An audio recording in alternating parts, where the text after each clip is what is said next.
to be a relatively newer player while being such an established player back home, such a strong brand name?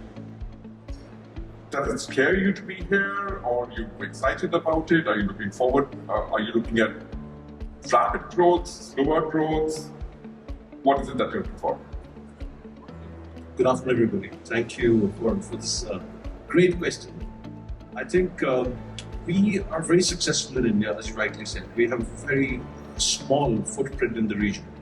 But in India, we've been so brilliantly good in terms of scalability that now it's time to come into Middle East. Does it scare us? No, not at all. We have got a very good history. The brand is over 120 years old. It stands for luxury. It stands for, Tajness, as we call it. So the service that we offer, the quality that we offer is second to none. So that gives us a lot of confidence. Excitement, yes, it is an exciting place. Dubai is an exciting city, UAE is an exciting country, and the region, GCC, where we are in the Middle East, there's so much happening. Like we're all saying, there's so much happening in Saudi, there's so much happening in Abu Dhabi. We were listening to Mohammed in the previous panel where he was talking about the synergies between the two cities. So I think there's lots going on, and I think we're at the right time and the right place. Do we want to grow? Yes. Do we want to grow rapidly? We don't think we're going to have a spurring growth. We want to be very sustainable in our growth and development. India is a different market altogether. We are very successful in our scalability because there's a demand. It's the most populous country in the world. It's growing last 10 years. The political stability is top class. So India is growing, and hence we're going into mid-scale brands, going to our entry-level brands, and the brandscape is kind of evolving. Internationally, we only want to have Taj Hotels, luxury element, work with like-minded owners, and have sustainable goals. Question for Saurabh and Sir. Two of you come from a very distinctively established luxury character. Middle East has its own character. Each country has its own character. How do you incorporate the local culture and character, or your plan is to retain your original DNA and not change? Or do you try to incorporate local characters? See, Prashant, we have a brand promise. Yes. Taj stands for the brand. And a distinctively Indian character. Absolutely. So when a customer goes to London, he knows if he stays in Taj, he's going to get that curry that he was getting in, Mumbai. So there's a brand promise, we have followership, we have loyalty, we have people who know what to expect out of the Taj brand. That's point number one. Having said that, we have palaces in Rajasthan and we have palaces in Hyderabad. I don't know how well versed we are with the culture and the geography of India, but I'm speaking from my company's point of view. And these rituals in Rajasthan and Hyderabad are different. Right? So we do our evening prayers in Rajasthan in a different way. In Hyderabad, it is different. The language is different. The uniforms are different.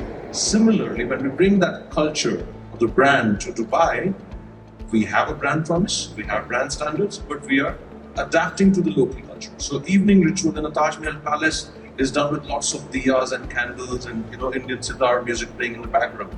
Here we do it with the baku. We do it with the Arabic coffee, the kawa in the evening. So we adapt towards the destination. We still have our things that we do in an Indian way. Software, our heart is very, very Indian. That humility, that modesty in our approach, the treating guests, we say in Sanskrit, Atithi Devo Bhava means guest treated as God. That's there, that stays regardless of which demography you have your hotel in. But the hardware changes, there's certain changes on the design and aesthetics which we adapt. And of course we have 30, 40 different nationalities working in our hotel. So every nationality, every employee who comes from a different background brings in that culture, right? So that multicultural is not only for our employees, but it's also to serve our guests who are staying with us. Thanks.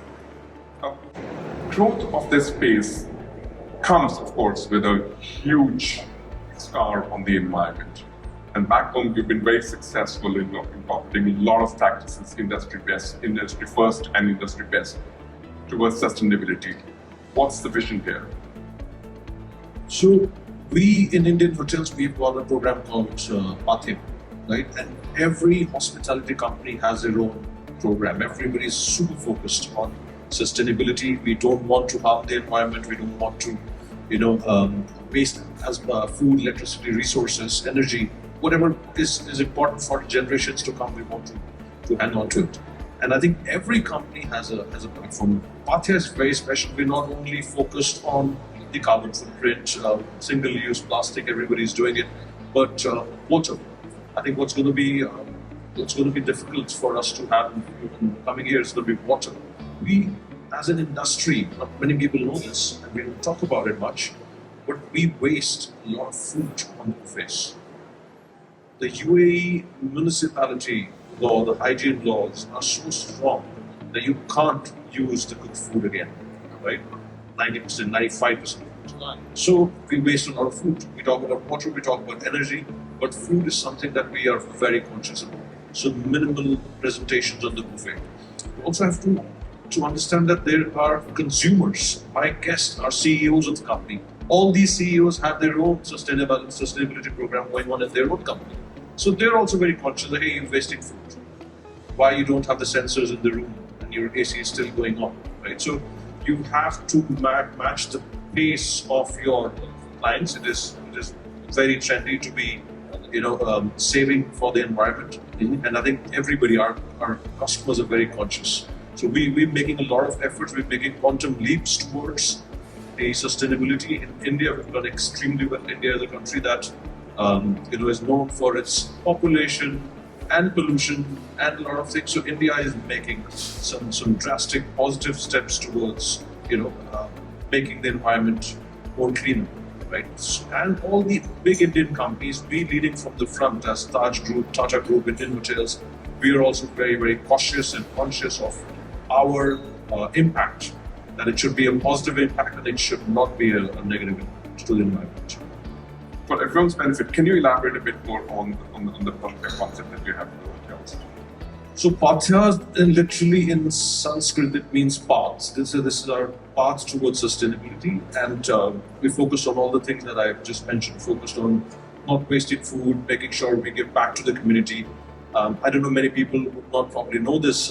Tata Group, which is the holding company, has got 31 verticals. We're a little single line on the pie chart. Indian Hotels is a small piece of business. We own the Jaguar and Range Rover, some big brands. TCS is the second largest IT company in the world. So we are a massive company.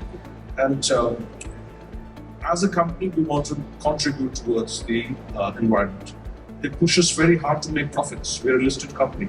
And when the profits are made, we put it in a trust, and from that trust, it goes to philanthropy and charity.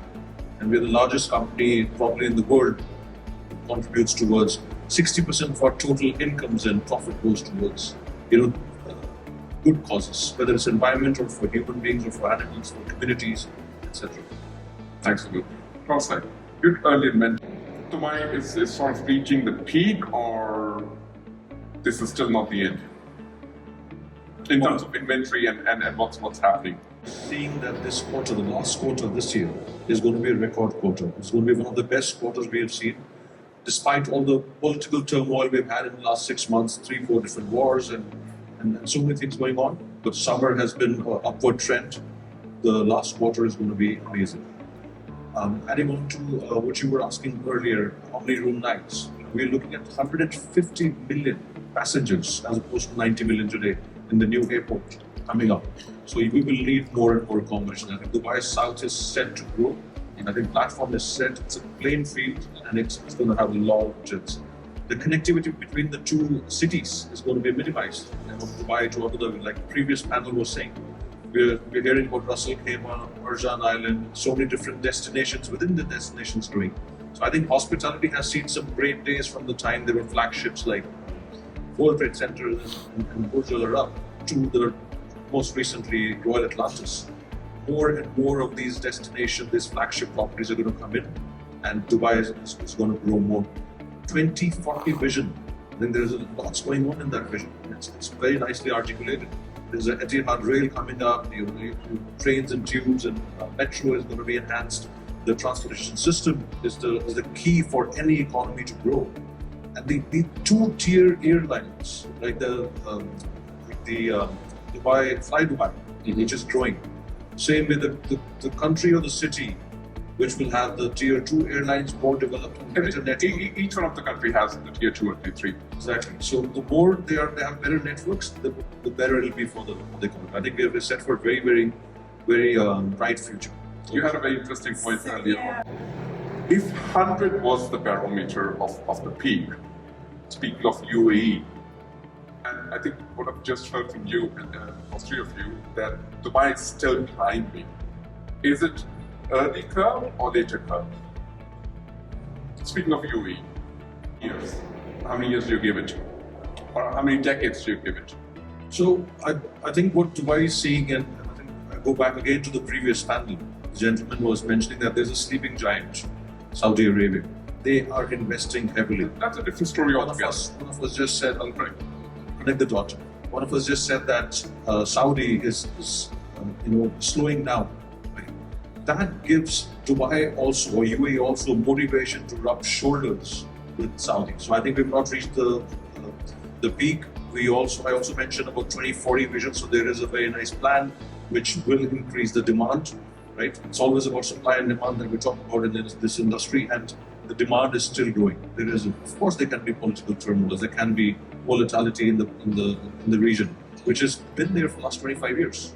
Right? Despite all that, Dubai has grown. So I think we've not reached a peak. Population is going to be doubled. People need homes to stay. They will need branded residences, and if you had a hospitality brand for those branded residences, it creates more value. What about Prasad, when it comes to your brands, primarily ultra luxury, this question didn't really pertain to you. I've personally been at hotels, sent out inquiries. There's a stark difference that we noticed with some of your properties, but as the size of the hotel and the magnitude that you guys operate on is way smaller than a Hilton or an ING. So I guess it's easier to sort of manage that service. But when it comes to Hilton and the hundreds of hotels they have with multiple brands, it's different. Again, same note to Saurabh in that sense. Dealing with the Taj across the board, you see that sense of standards. And like you said, even though you are growing as a brand and going into multiple countries around the world, and Taj does always stays. Yeah. So it's a fantastic question. It's a very valid question because Europe is struggling to find the right kind of talent within the hospitality sector for sure. I'm very fortunate to live in Europe for almost 2 decades, so I can tell you my first-hand experience. You're also spot on in saying that the hotels that we have here, the luxury hotels in UAE or India, they are world-class. We're not even talking about them. What we do, coming back to your question and answering that, what we do, we have very robust training programs, right? We have hotels in the tier 2 cities within India. India, again, being a very populous country, there is no shortage of talent. Very educated people. Hotel schools are in abundance. So you capture the right talent, you train them, and then we send them to, we have our own hotel schools, by the way, and then we send them to UK or US for a 3-year program. And after 3 years, they have to come back to their original hotel. That's one program. Second program we have, somebody was saying 110 GMs we need, right? We have just acquired, we are just on the M&A and we've acquired 150 new hotels.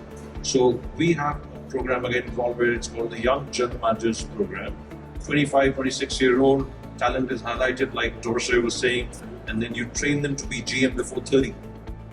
Those days are gone that we're waiting till, you have to be 45 years old. Like my bosses used to say, no, you're not 40, you can't be GM. Those days are far gone. So we are training 25-year-old kids to be GMs before 30. Then we have another LADC program where HODs are trained to be the general managers in 6 months' time, so on and so forth. So there's massive pipeline. We take our talent from India, we train them, and we send them to international countries. We also have something very interesting, very unique. Every 3 months, we've got around 10 to 15 people, our associates, F&B guys, F&B directors and executive chefs who come to Dubai, they stay in our hotels, and they experience products like Barcelona, state-of-the-art, Kurzman, Atlantis, they're all. Then they go to these restaurants and bars and they get the best practices, they make reports and presentations, and try and adapt these practices in their hotels in India. So I think this is what we are doing. Hilton, I'm sure, correct me. I'm getting a little high from the time. Thank you so much. Lovely talking to all of you. And thank you for this.